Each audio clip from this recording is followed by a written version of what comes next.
Muammar Gaddafi. For some, a dictator.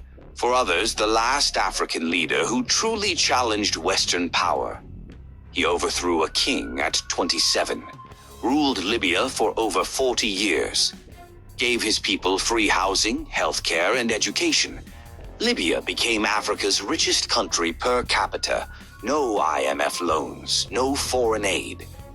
But Gaddafi's vision went far beyond Libya.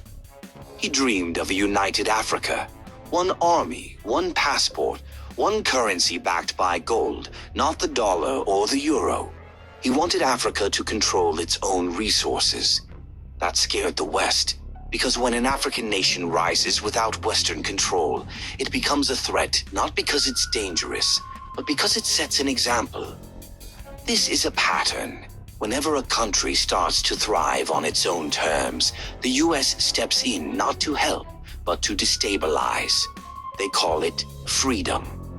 But behind that banner is a strategy. Weaken any leader who dares to say no. In 2011, NATO launched airstrikes on Libya under the excuse of protecting civilians.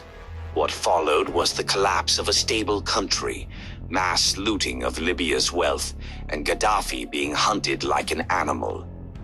He was found hiding in a drainage pipe, alive, unarmed. What came next was not justice, it was humiliation. Gaddafi was dragged, beaten, and violated before being executed in the street, all while US drones watched from above. No trial, no dignity, just a public display, a message to the world. This is what happens when you challenge the empire. Since his death, Libya has become a failed state, a haven for arms trafficking, slave markets, and endless war. The people lost everything. And the West walked away with silence and oil deals. Gaddafi was far from perfect, but he dared to imagine an Africa that stood tall, free from colonial strings, and for that they made him an example. Ask yourself, who benefits when Africa loses its leaders? And who keeps showing up when a country says, we can stand on our own? Africa must never forget.